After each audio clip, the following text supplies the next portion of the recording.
ماه نور و رحمت و غفران کجا هستی یا ماه شوق؟ به نام خداوند بخشنده و مهربان. از ابو هریره خداوند از او راضی باد روایت است که پیامبر صلی الله علیه و سلم فرمودند: خداوند فرموده است تمام عمل فرزندی آدم برای اوست مگر روزه، زیرا روزه برای من است و من پاداش آن را به او می دهم. روزه مانند سپر است، پس اگر نفری از شما روزه دار باشد سخنی ناشایسته نگوید و جنجال نکند، اگر کسی او را دشنام دهد یا به او زورآوری کند پس بگوید من شخصی روزه دارم. قسم به ذاتی که جان محمد به ید اوست، بوی دهان روزه‌دار نزد خداوند خوشبویتر از بوی مشک است. برای روزه‌دار دو خرسندی است که با آنها خوشنود می گردد.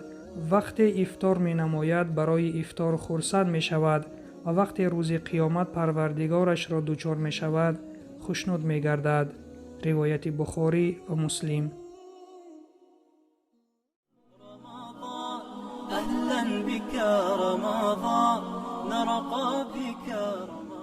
علما در شرح این حدیث می گویند تمام عمل انسان به فایده اوست و ثوابش را از خداوند نائل می شود، اما در این حدیث خداوند روزه را برای آن به خود نسبت داده است که انسان هنگام روزه گرفتن ریا و خودنمایی کرده نمی تواند، زیرا روزه داشتن سر بین بنده و خدا است.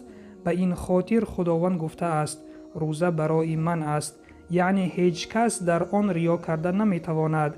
بنابراین پیامبر صلی الله علیه و سلم شخص روزه‌دار را از سخنان فحش گفتن و انجام عملهای بد نهی می کند.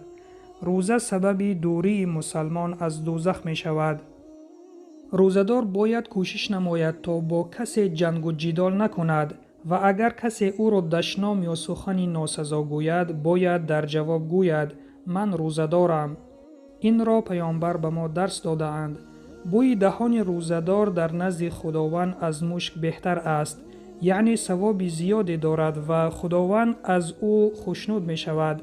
روزه‌دار دو خرسندی بزرگ دارد. یکم، وقتی یک روز کامل روزه می گیرد هنگام افطار نمودن از انجام این عبادت خرسند می گردد. دوم، وقتی که با خداوند ملاقات نموده ثواب روزه را از خداوند می گیرد باز خرسند می شود.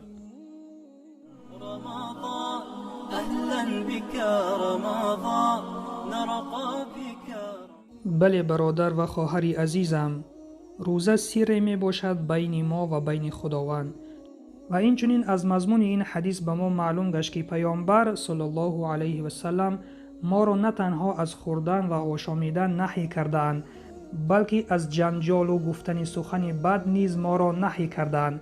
گرچند که اگر دیگران ما را سخن بد بگویند و ما را دشنام بدهند در جواب ما باید بگوییم من روزه دارم.